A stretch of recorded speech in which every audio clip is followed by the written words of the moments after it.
Good morning to all of you. आज BS महाविद्यालय के ऑनलाइन प्लेटफॉर्म पर आपको स्वागत है। आज हमारी केमिकल बॉन्डिंग की सेकंड क्लास है, जिसमें हम लोग आज पढ़ने वाले हैं क्वांटम नंबर। और क्वांटम नंबर आप लोग देखेंगे, क्वांटम नंबर 4 प्रकार के होते हैं। तो उन सभी प्रकार के हम लोग उन सभी प्रकार के बारे में डिस्कशन करेंगे, ठीक है ना। तो क्वांटम नंबर हम लोग जैसे पढ़ा था कल कि क्वांटम नंबर किसी भी मालिक्यूल की कौन सा इलेक्ट्रॉन, मालिक्यूल के इलेक्ट्रॉन की, एटम के इलेक्ट्रॉन की सॉरी एनर्जी बताता है, वो कहाँ इलेक्ट्रॉन ऑक्यूपाई करेगा, ठीक है ना, वो इलेक्ट्रॉन कहाँ पे रहेगा, ठीक है ना। उसी क्रम में हम लोग ये सब चीज़ों क्वांटम नंबर के बारे में देख ली थी। आज हम पढ़ने वाले हैं क्वांटम नंबर के जो भाग होते हैं, कितने प्रकार के होते हैं, उन सब के बारे में, ठीक है। तो क्वांटम नंबर आपके 4 प्रकार के होते हैं, जैसा कि मैं कल पहले बता दिया था। तो पहला क्वांटम नंबर था आपका, ठीक है, क्वांटम नंबर पहला आपका था प्रिंसिपल क्वांटम नंबर, ठीक है, जिससे हम एन से प्रदर्शित करते हैं, ठीक है। और यहाँ पे आप लोग कक्षाएं जो होती है इसकी के एल एम एन के फॉर्म में इसको डिनोट करते हैं, जहाँ पे के आपका 1 होता है, एल 2, एम 3, 4, ठीक है, इसी प्रकार से आगे आपकी ये चलती रहती है, ठीक है। अब अगर देखेंगे हम लोग एजीमुथल क्वांटम नंबर को, तो आपका दूसरा था ये जो, ठीक है, ये आपका एजीमुथल क्वांटम नंबर था, जिसको आप लोग एंगुलर क्वांटम नंबर भी बोलते हो। इसे हम लोग एल से रिप्रेजेंट करते हैं, और एल इजिकल टू आपका होता है n-1, ठीक है। तो जो n की वैल्यू होगी, अगर उसमें हम 1 घटा देंगे तो हमारे l की वैल्यू मिल जाती है, ठीक है ना। ये आपका होता है एजीमुथल क्वांटम नंबर। और हम यहाँ पर अगर देखेंगे, अब तीसरा जो आपका होता है मैग्नेटिक क्वांटम नंबर बोला जाए, ठीक है। तो इसको हम m से प्रदर्शित करते हैं, ml, ठीक है, शॉर्ट फॉर्म में प्रदर्शित करते हैं। और जो l की ml की जो वैल्यू होती है, ये जो आप देखें निकालेंगे यल की, ये जो निकालेंगे यल की वैल्यू n-1 में, तो यही की इसी की वैल्यू को हम लोग लिखते हैं माइनस संख्या से, ठीक है। जैसे -1 अगर मान लीजिए कोई संख्या है तो -1 लिखेंगे, फिर 0 लिखेंगे, फिर +1 ले जाएंगे, ठीक है ना। उसी प्रकार से मान लीजिएगा -2 रहता है यहाँ पे, तो 2 रहता है इसकी वैल्यू, तो 2 से हम लिखते -2 करते, फिर -1 करते, फिर 0 करते, फिर 1 करते, फिर 2 करते, ठीक है ना। तो इस प्रकार से हम रिप्रेजेंट करते हैं मैग्नेटिक क्वांटम नंबर को, ठीक है। और वहीं अगर चौथा जो आपका होता है स्पिन क्वांटम नंबर, ये आपका चौथा सबसे लास्ट क्वांटम नंबर होता है, ये आपका रिप्रेजेंट करते हैं यम यस से। और यहाँ पे एक जो कक्षाएं होती हैं, उनमें कितने नंबर ऑफ इलेक्ट्रॉन ऑक्यूपाई कर पाएंगे, वो इनको प्रदर्शित करता है, ठीक ना। और यहाँ पे आप लोग देखेंगे, एक कक्षा में आपको हो सकता है +1/2 इलेक्ट्रॉन से प्रदर्शित करना पड़े, या फिर हो सकता है 1/2 माइनस आपका रहेगा। तो ये आपका डिपेंड बताता है कि इलेक्ट्रॉन का ओरिएंटेशन कैसा है, ठीक ना। ये आपका क्लॉकवाइज है कि एंटी क्लॉकवाइज है, ठीक ना। तो इस प्रकार से हम लोग आज देखेंगे क्लासेस में कि आखिरकार कैसे ये इलेक्ट्रॉन एटम के जो कॉन्फिगरेशन होते हैं, कैसे इलेक्ट्रॉन भरे जाते हैं, ठीक है। तो पहले हम स्टार्ट करते हैं प्रिंसिपल क्वांटम नंबर से, ठीक है। It is denoted by the n where n is, ठीक ना। तो प्रिंसिपल क्वांटम नंबर को बोला जाए n से रिप्रेजेंट करते हैं, जो आपका इसकी वैल्यू होती है n इक्वल टू होता है 1, 2, 3, ठीक है। आपका ये इन्फिनिटी तक जाएगा, ठीक है ना। 1, 2, 3, 4, 5, 6, 7, 8, 9 तक, ठीक ना। ये आपका जाता रहेगा, ठीक है। The energy of an electron and size of its orbital are specified by prime quantum number, ठीक है ना। तो जो इसकी एनर्जी होती है, जैसे आप इसकी एनर्जी और इसकी संरचना हम लोग एक स्पेशल नंबर से प्रदर्शित करते हैं, जिससे बोलते हैं प्राइम क्वांटम नंबर, ठीक है। अगर आप लोग देखेंगे अभी आगे इसी में ही, तो हम लोग जैसे कक्षाएं होती है, न्यूक्लियस आपका हो गया, ठीक है, ये आपका, तो इसके एक कक्षा ये होगी आपकी, दूसरी आपकी कुछ इस प्रकार से हो जाती है, तीसरी आपकी इस प्रकार से हो जाती है, ठीक है ना। तो यहाँ पे देखेंगे आप लोग कुछ इस प्रकार से लिखा होता है KLM, ठीक है ना। अगर आपकी अगली वाली कक्षा होती, यहाँ पे n भी लिखा रहता है, ठीक ना। तो यहीं पे जो k की वैल्यू होती है आपकी 1 हो जाती है, फिर 2 हो जाती है, 3 हो जाती है, और आपका ये 4 हो जाती है, ठीक ना। ये चीज़ आपकी है कक्षाएं होती है, ठीक ना। All orbital with the same n value are refer to as being in the same shell, ठीक ना। तो n की वैल्यू जो रहेगी, अगर सबके बराबर है, n की वैल्यू जो अगर बराबर रहेगी, तो वहाँ पर आप लोग देखेंगे जिसमें इलेक्ट्रॉन होंगे, वो आपके सब इलेक्ट्रॉन सब सेल में डिस्ट्रीब्यूट हो जाते हैं, ठीक ना। बेसिकली होता क्या है, ये आप देखेंगे n की जो वैल्यू है, अगर 1 है, तो अगर हम यहाँ बोलें अगर l की वैल्यू क्या होगी, फिर अगर तो l की वैल्यू आपको हो जाती है n-1, तो यहाँ पे देखेंगे फिर l की वैल्यू आपको हो जाएगी 1 - 1 इक्वल टू 0, ठीक ना।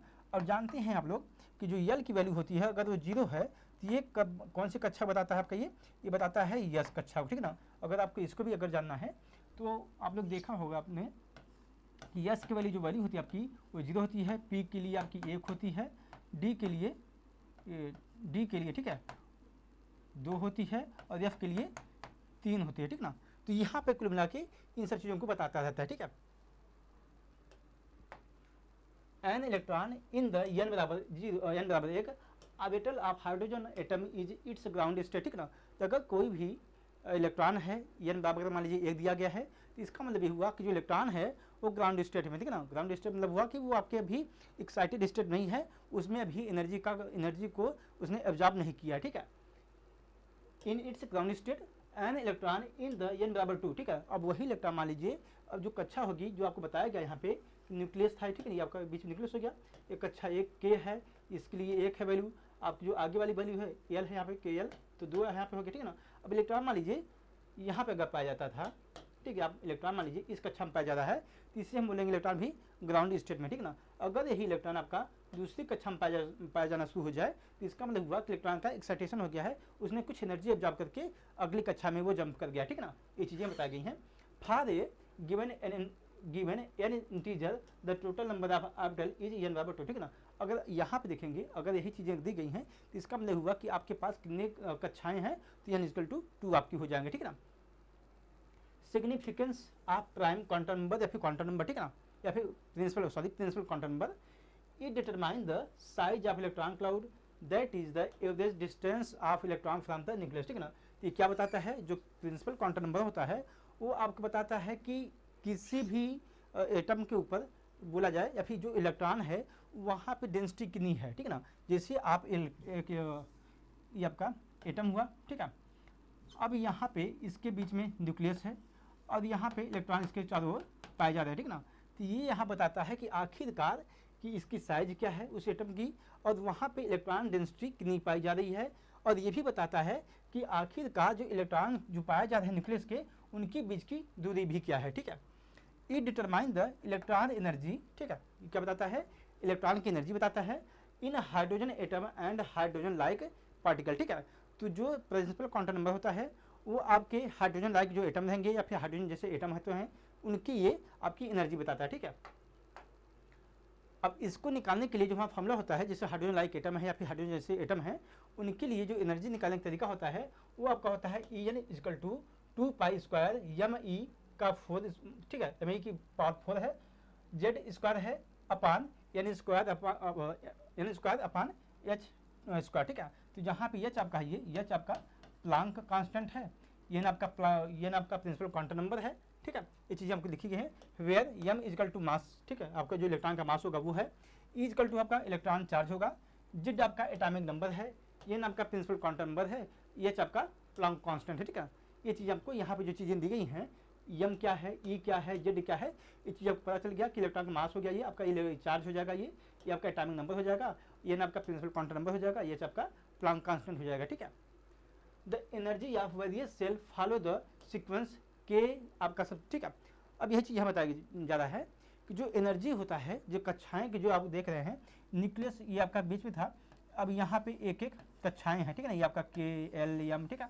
तो इनकी जो एनर्जी है, इनका सीक्वेंस क्या होगा उनको ये बता रहा है। अब जैसे मान लीजिए सबसे K यहाँ पे होगा L M N, ठीक है ना, इसी के फॉर्म में आगे आपका आगे जाता जाएगा। तो यहाँ पे सबसे कम एनर्जी अगर देखेंगे तो K होती है, फिर L की है, फिर M की है, फिर N की, ठीक है ना। तो एनर्जी जो आपकी N की सबसे ज़्यादा है, K की सबसे कम है, ठीक है ना। तो यहाँ पे जो कक्षा की जो एनर्जी होती है ये इनका क्रम बता रहा है, ठीक है। The maximum number of electron in any principal shell is given by 2n square, ठीक है ना। कोई भी क्वांटम नंबर संख्या है, अगर हमें पता करना है कि उसमें कितने इलेक्ट्रॉन हो सकते हैं, किसी भी उस सेल में कितने मैक्सिमम नंबर ऑफ इलेक्ट्रॉन हो सकते हैं, तो उसको बताने के लिए हमारा तरीका ये है कि आप जो संख्या दी गई है, जो प्रिंसिपल क्वांटम नंबर दिया है, वो उसका हम 2 से मल्टीप्लाई कर दें उस संख्या को, और उस क्वांटम नंबर की संख्या को हम स्क्वायर कर देंगे, तो आपका निकल जाएगा मैक्सिमम इलेक्ट्रॉन उसमें कितने मैक्सिमम कितने इलेक्ट्रॉन पाए जाएंगे, ठीक है। तो जिस सेल में कितने इलेक्ट्रॉन पाए जाएंगे उनको बताएगा, ठीक है ना। तो कुल मिला के 2n स्क्वायर आपको बताता है number of electron found in particular shell, ठीक है ना, फाउंड इन सेल। जैसे कि मान लीजिए n है आपका 2n स्क्वायर है, अगर हम k की वैल्यू मान लीजिए 1 रख दे रहे हैं, ठीक है, 1 है, L की वैल्यू 2 है, ठीक है, आपकी यही n की वैल्यू है, ठीक है ना, ये आपकी n की जो वैल्यू है 1 है, 2 है, ठीक है ना। तो अब अगर मान लीजिए हम कक्षा k के लिए हम देख रहे हैं कि k सेल के लिए कितने इलेक्ट्रॉन हो सकते हैं, ठीक है। कितने इलेक्ट्रॉन मैक्सिमम इस कक्षा में हो सकते हैं, तो पता है हमें है 2n², ये आपका मैक्सिमम इलेक्ट्रॉन बताएगा के कक्षा के लिए। अगर हम के की वैल्यू अगर हम देख रहे हैं 1 है, ठीक है, क्योंकि इसका प्रिंसिपल क्वांटम नंबर 1 होता है। अब हम n की वैल्यू यहाँ पे 1 दिख रहे हैं, तो यहाँ क्या करेंगे 2 × n² करेंगे, तो n की वैल्यू हमारी 1 है, ठीक है, 1 का होल स्क्वायर करेंगे तो आपका हो जाएगा 2, ठीक है, क्योंकि 1 की स्क्वायर 1 ही आएगा। तो 1 के कक्षा के लिए हमारा जो मैक्सिमम इलेक्ट्रॉन आएंगे वो आपके आएंगे 2। अगर यही हम यल कक्षा के लिए निकालेंगे, ठीक है, तो यल कक्षा के लिए निकालेंगे तो 2 × 2 का स्क्वायर। अब इसका हम अगर सॉल्व करेंगे आपका आएगा 8, ठीक है। तो के कक्षा के लिए हमने देखा मैक्सिमम इलेक्ट्रॉन 2 हो सकते थे, एल कक्षा के लिए आप देख रहे हैं 8 हो जा रहे हैं। अगर यही चीज़ें हम अगर मान लीजिए अगर हम के यल है यम है, ठीक है, इसके लिए 3 होता है, अगर 3 के लिए निकालेंगे अगर हम लोग मान लीजिए तो क्या करेंगे 2 × 3 का स्क्वायर, ठीक है। अब हम निकालेंगे इसको तो 3 × 3 का 9 × 2 = 18, ठीक है। तो जो आप देख रहे हैं अब यम कक्षा के लिए जो मैक्सिमम इलेक्ट्रॉन आएंगे आपके वो इलेक्ट्रॉन जो आएंगे आपके 18 रहेंगे, ठीक है ना। तो कुल मिला के ये हमें बताता है किसी भी गिवन सेल के लिए हम उस सेल में कितने इलेक्ट्रॉन मैक्सिमम ऑक्यूपाई हो सकते हैं, कितने उसमें इलेक्ट्रॉन मैक्सिमम आ सकते हैं, उसको अगर निकालना हमें है तो सिंपल सा फॉर्मूला उसका होता है 2n² का हम फॉर्मूला लगा देंगे तो आपको बता देगा कि इस सेल में कितने मैक्सिमम नंबर ऑफ इलेक्ट्रॉन हो सकते हैं, ठीक है। अब देखते हैं हम लोग हैं ऑर्बिटल एंगुलर मोमेंटम या फिर बोले सेकेंडरी एजीमुथल क्वांटम नंबर, ठीक है। तो इसको एजीमुथल क्वांटम ही बोलते हैं या फिर बोलते हैं ऑर्बिटल एंगुलर मोमेंटम ही बोलते हैं, ठीक है। इसको रिप्रेजेंट करने का तरीका हमारा होता है यल, ठीक है। जो एजीमुथल क्वांटम नंबर होता है या फिर एंगुलर मोमेंटम क्वांटम नंबर जो होता है उसको हम यल से रिप्रेजेंट करते हैं। और जहाँ पर लोग देखेंगे जो हम यल की जो निकालते हैं उसके लिए फॉर्मूला होता है यल = n-1, ठीक है। तो यहाँ पे n की वैल्यू क्या होती है बताएगा आपको। n की वैल्यू आपकी जो प्रिंसिपल क्वांटम नंबर की होती है 1 2 3 4, ठीक है, आगे जो अभी संख्या आपकी रहेंगे, ठीक है। अगर हम यल की वैल्यू निकाल रहे हैं मान लीजिए एक कक्षा के लिए क्या करेंगे फिर हम n-1 करना हमें है, तो यहाँ पे n की -1 करेंगे तो इसका मतलब क्या हुआ कि यल 1 - 1 = 0। तो आप लोग जानते हैं कि यस की जो वैल्यू होती है यल जो आपकी वैल्यू अगर जब 0 आ रही है तो इसका मतलब हुआ कि यहाँ पे जो ऑर्बिटल बन रहा है हमारा वो आपका यस ऑर्बिटल बन रहा है, ठीक ना। ये चीज़ें हमें भी ध्यान में रखनी होंगी, ठीक है। अगर मान लीजिए यही चीज़ें मान लीजिए ये आपकी फिलहाल के लिए सिंपल सा था तरीका आपका ये। अगर मान लीजिए हम लोग करते हैं यल = अगर के की वैल्यू मान लीजिए हम लोग रख देते हैं, ठीक है, अगर के की वैल्यू हम लोग 2 लेते हैं तो अब क्या होगा, तो यहाँ पे के की वैल्यू अगर सेल जो हमारा है अगर मान लीजिए n = 2 लेते हैं तो इसका मतलब क्या हुआ जो प्रिंसिपल क्वांटम नंबर हुआ हमारा 2, तो यहाँ पे जो सेल हमारा हो जाएगा के एल हो जाएगा, ठीक है ना। अब आपका यल हो जाएगा, यल की वैल्यू आपकी सेल जो हमारा होगा ये आपका होगा यल। और यहाँ पे जो प्रिंसिपल क्वांटम नंबर जो वैल्यू आ रही है आपको 2 हो रही है, ठीक है। अब 2 हो रही है तो यहाँ पे हम n-1 करेंगे, तो यहाँ पे जब 2 - 1 की वैल्यू रखेंगे तो यल = आपका आएगा जो उसकी संख्या जो आएगी आपकी 1 आएगी, ठीक ना। तो 1 आई है तो इसको हम लिखने का तरीका हमारा ये होगा, अब 1 आई है तो इसके पहले 0 आएगा फिर 1 आएगा, ठीक है ना। तब यहाँ पे इसको हम एक निकालेंगे, ये आपका ऑर्बिटल होगा, यहाँ पे यस आएगा और फिर पी आएगा, ठीक है ना। ये सब चीज़ें हम लोग आगे देखेंगे। तो फिलहाल हम लोग अभी देख रहे हैं बेसिस का कैसे को हम लोग निकालते हैं, ठीक है। तो it is represented by l where l = 0 ठीक है n-1, ठीक है। तो कुल मिला के जो हमारी जो n की वैल्यू रहेगी उसमें से हम 1 घटा देंगे तो आपका l की वैल्यू आ जाएगी, ठीक है। The shape of N orbital with given primary quantum number is the specified by this number, ठीक है। तो शेप ऑर्बिटल जो होता है इसी के द्वारा हम लोग रिप्रेजेंट करते हैं, जो l की वैल्यू आती है वही आपका बताता है, ठीक है। The secondary quantum number divide the shells into sub shell, ठीक है। तो जो सेल्स की होती जैसे के एल एम एन जो आपका था वो सेल्स था, और जो यल होता है उसी को आगे बांटता है सब सेल में, ठीक है। तो यही बताया जाता है कि the secondary quantum number divide the shells into sub shell, ठीक है। तो सेल को ये उप सेल में बांटता है, ठीक है। Which are smaller group of orbital, ठीक है। ये होता क्या जो सब सेल्स होते हैं क्या होता है ये एक ग्रुप होता है सब सेल्स का, ठीक है। ये आपका एक ग्रुप होता है ऑर्बिटल का, उन्हीं का एक ग्रुप होता है, एक समूह होता है, ठीक है। तो जहाँ पर देख सकते हैं अगर यल की वैल्यू आप देख रहे हैं अगर 0 है तो इसके लिए हमारा कौन सा ऑर्बिटल बनता है, ये आपका यस बनता है। अगर यल की वैल्यू हमारी 1 बन रही है तो इसके लिए जो हमारा ऑर्बिटल बनता है वो पी बनता है। अगर इसकी वैल्यू 2 हो रही है तो डी बनता है, 3 बन रही तो आपका एफ होता है, ठीक ना। ये चीज़ें हमें याद रखनी होगी और ध्यान से इसको याद रखेंगे। अगली बार जब हम लोग इसको देखेंगे तो ये इसका अच्छा खासा इसका काम होगा, ठीक है। अब देखते हैं significance of angular quantum number. आखिरकार एंगुलर क्वांटम नंबर का महत्व क्या है उसको देखते हैं, ठीक है। तो नंबर ऑफ सब सेल इन द मेन सब सेल ऑफ एटम, ठीक है। तो ये आप बताता है कि आखिरकार किसी भी सेल में, जैसे सेल थे आपके, उनमें कितने सब सेल होंगे, उन सबको ये बताता है। क्या बताता है? एंगुलर क्वांटम में बताएगा कि आखिरकार एक सेल में कितने सब सेल हो सकते हैं। Angular momentum of an electron in the sub shell, ठीक है। तो सब सेल में उस सब सेल का एंगुलर मोमेंटम क्या होगा उसको बताता है, ठीक है। एंगुलर मोमेंटम निकालने का एक क्वेश्चन भी होता है, ठीक है, उसको भी देखेंगे हम लोग आगे।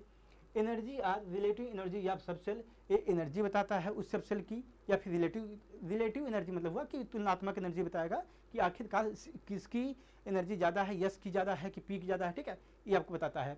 Shape of various sub shell in the main shell, ठीक है। तो सभी जो सेल्स होती हैं, सब सेल होती हैं, उनका आकार भी बताता है ये एल जो एजिमुथल क्वांटम नंबर होता है, ठीक है। एग्जाम्पल के देखते हैं। फॉर द फर्स्ट सेल के, ठीक है, पहला सेल देख रहे हैं हम लोग के है, जिसके लिए देखते हैं प्रिंसिपल क्वांटम नंबर आपका होता है n इक्वल टू 0, ठीक है। अगर हम l की वैल्यू देखेंगे, आपका l है ये, ठीक है। अब यह जब जान लिया हम लोगों ने k के लिए जो प्रिंसिपल क्वांटम नंबर होता है n इक्वल टू 1 होता है, तो इसका मतलब क्या हुआ कि l की वैल्यू हमारी क्या होगी n-1। तो यहाँ पे हम देख देंगे 1 - a इक्वल टू 0, ठीक है। तो यहाँ पे l की वैल्यू आपको हो गई 0 फॉर द सेकेंड सेल, ठीक है। अब मान लो सेकेंड सेल क्या करेंगे, अब सेकंड सेल के लिए अगर हम करेंगे तो k की वैल्यू यहाँ पे n इक्वल टू 1 था, अब l के लिए होगा सेकंड सेल, तो यहाँ पे n इक्वल टू आपका 2 हो जाएगा, ठीक है। तो यहाँ पे वही है n इक्वल टू 2 हो गया and then l equal to 0 and 1, ठीक है। अब यहाँ पे चीज़ें देखिए, अगर यहाँ पे n इक्वल टू आपका l इक्वल टू 2 हो गया, ये आपकी ये सेल हो गई, ठीक है। तो यहाँ पे हम अब l निकालेंगे, जब एजिमुथल क्वांटम जब निकालेंगे तो यहाँ क्या होगा n-1 होगा, ठीक है। अब n-1 में ध्यान देखिएगा कि यहाँ पे इसकी वैल्यू रखेंगे हम 2 - 1 इक्वल टू 1, ठीक है। ये आपका आ गया एजिमुथल क्वांटम नंबर, ठीक है। अब 1 आया है, यहाँ पर देखिएगा जब हम 1 लिखते हैं तो इसके पहले हम लोग 0 से स्टार्टिंग इसकी करेंगे, ठीक है ना। तो 0 से स्टार्ट करेंगे फिर जाके 1 लिखेंगे, ठीक है। तो वहाँ पे ही बता रहा है यहाँ पे कि अगर मान लीजिए कक्षाएँ अगर 2 हो रही हैं, सेल्स हमारा 2 हो जा रहा है, तो ये इसको हम l-1 निकाल रहे हैं, तो यहाँ पे जो उसकी वैल्यू आएगी उसके पहले हम लोग इसको 0 से स्टार्ट करेंगे, ठीक है ना। जैसे मान लीजिए उसकी वो वैल्यू आ गई है 3, ठीक है। मान लीजिए सपोज करते हैं इसकी वैल्यू आ गई, l की जो वैल्यू हमारी आ रही है वो आ गई आपकी 3, ठीक है। तो जब इसको हम लिखेंगे तो इसकी स्टार्टिंग करेंगे हम लोग 0 से, लिखेंगे कैसे 0 1 2 3, ठीक है। तो 3 आपका लास्ट होगा, बाकी जो 0 1 2 3 है इसको भी हमें लिखना होगा, ठीक है ना। तो हम तब हम आसानी से एजिमुथल क्वांटम नंबर को हम निकाल सकते हैं, ठीक है। जैसे कि देख लीजिए ये आपका प्रिंसिपल सेल है KL, ठीक, K है, L है, M है, N है, ठीक है। अब इसके लिए जो वैल्यू होती है, जो प्रिंसिपल क्वांटम नंबर बोला जाए, ये आपका प्रिंसिपल क्वांटम नंबर है, ठीक है। ये आपका प्रिंसिपल, ये आपका क्वांटम नंबर है, ठीक है, जिससे हम रिप्रेजेंट करते हैं n से। तो आपकी सारी जो वैल्यू ये आपकी n की है, ठीक है। अब n की वैल्यू है तो ये आपकी वैल्यू l की हो गई, ठीक है।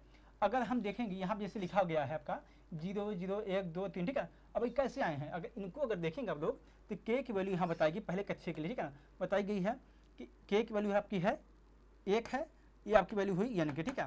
तो n की वैल्यू जब 1 है तो l की वैल्यू क्या होगी आपकी n-1, यहाँ पे हो जाएगा 1 1 - 1 इक्वल टू 0, ठीक है। तो आप मैंने क्या बोला कि जब l की वैल्यू अगर जब 0 आ गई, यहाँ पे आ गया l की वैल्यू 0 आ गई, तो हमने क्या बताया था कि अगर हम l की वैल्यू 0 आ गई है तो कोई बात ही नहीं, क्योंकि कोई भी संख्या की स्टार्टिंग जब होती है तो आपकी स्टार्टिंग उसको हम 0 से ही करते हैं, ठीक है। तो जब 0 आ गई तो कोई दिक्कत नहीं है, तो हम यहाँ पे 0 लिख देंगे, ठीक है। अब 0 जब आ गई तो इसको जब सेल बताता है, कौन सेल को बताता है, ये बताता है आपका यस सेल के लिए बताता है, ठीक है ना। अब यस सेल को बताएगा। अब यहाँ पे जो लिखा गया है 1, अब इसके आगे 1 लिखेंगे, ये बताता है आपको सेल को बताएगा, ठीक है ना। तो इसका क्या मतलब हुआ कि एक सब सेल है, ये आपका सब सेल है, ठीक है ना। अब इसके आगे जो बताते हैं आखिरकार बताता है कि आप जब आगे पढ़ेंगे हम लोग MS जब पढ़ेंगे जो मैग्नेटिक स्पिन क्वांटम नंबर पढ़ेंगे और जो मैग्नेटिक मूवमेंट पढ़ेंगे, तो वहाँ पे ये बताता है कि आखिरकार इस कक्षा में कितने इलेक्ट्रॉन मैक्सिमम हो सकते हैं। उन सब चीज़ को भी हम लोग आगे देखें, ठीक है ना। तो पहले हम लोग यहाँ पे देख रहे हैं कि आखिरकार ये बताता क्या क्या हमें, ठीक है। तो हमें एक बताता है सेल बताएगा, ठीक है, ये बताएगा आपको सेल बताएगा, ठीक है, कक्षा हमारी कौन है, और ये बताता है सब सेल, ठीक है। तो आपका ये आपका S कक्षा हुई, ठीक है। अब ये इसका क्या मतलब हुआ कि इसमें कितने सब सेल हुए, तो यहाँ पे देख रहे हैं आप लोग एक सबसेल हुआ, ठीक है ना, 1s से बस है तो एक ही सबसेल हुआ। अब देखते हैं मान लीजिए यही अगर वैल्यूज़ की हम यल है एल इक्वल टू 2 है तो क्या करेंगे हम लोग यहाँ पे, अब तो यल इक्वल टू 2 है तो इसका मतलब क्या हुआ, l equal to n minus 1 होता है तो यहाँ पे 2 माइनस 1 इक्वल टू 1। तो अब यहाँ पे 1 आया तो इसका मतलब क्या है कि यल की वैल्यू जो हम लिखेंगे तो 0 से स्टार्टिंग करेंगे, 0, 1 करेंगे, ठीक है ना। तो यहाँ पे वही चीज़ें लिखी गई हैं। अब देखिए अब 0 1 लिख दिया गया। अब हम लोग देखे हैं कि जो यल की वैल्यू होती है जो 0 होती है वो बताता है आपको यस आफ्टर बताता है, 1 बताता है आपको पी आफ्टर बताता है, 2 बताता है आपका है डी बताता, ठीक है, और 3 बताता है आपको यह बताता है, ठीक है। ये चीज़ हमें ध्यान रखिएगा, ठीक है। अब यहाँ पे क्या है 0 है 1 है, तो अब हम क्या करेंगे यहाँ पे, अब यल की वैल्यू अभी देखिए यन की वैल्यू कितनी है 2 है, तो इसका मतलब क्या हुआ ये आपका 2 यस होगा और ये आपका ये 2p होगा, ठीक है। क्योंकि जो कक्षा जो यन की जो प्रिंसिपल क्वांटम नंबर था वो आपका यन है, ये आपके दोनों में यन है और ये आपका सेल है, ये सब सेल है, ठीक है ना। ये आपकी जो एसपी है आपके वो सब सेल, ठीक है ना। तो ये आपका ये 2s और 2p हुआ, ठीक है। अब कितनी कक्षाएं सब सेल हुई आपकी, ये आपकी 2 हुई, ठीक है।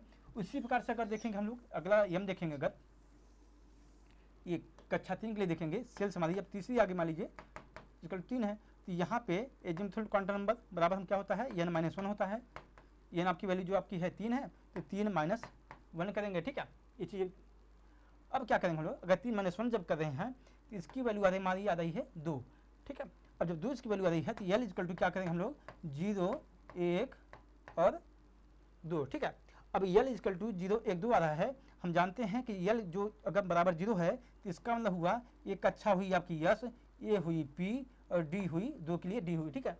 और हम लोग क्या कर रहे हैं प्रिंसिपल क्वांटम नंबर हमारा कितना है 3 है, ठीक है। जब 3 है तो सबके आगे 3 करेंगे, 3 और 3, ठीक है। तो हमारे यहाँ पे कितने सबसेल बन रहे हैं, ये आपके सबसेल 3 बन रहे हैं, 3 बन रहे हैं, ठीक है। ये आपके 3 बन रहे हैं, ठीक है। तो यहाँ पे भी देखिए 3s 3p 3d और आपकी हम कक्षाएं कितनी बन रही हैं सबसेल आपकी 3 बन रहे हैं, ठीक है। वहीं पर अगर हम लोग 4 के लिए देखेंगे, अगर n की वैल्यू जो आ रही है n की जो कक्षा हमारी है इसके लिए जो प्रिंसिपल क्वांटम नंबर आता है वो आपका 4 होता है। एजिमुथल क्वांटम नंबर कितना होगा आपका n माइनस 1 होगा।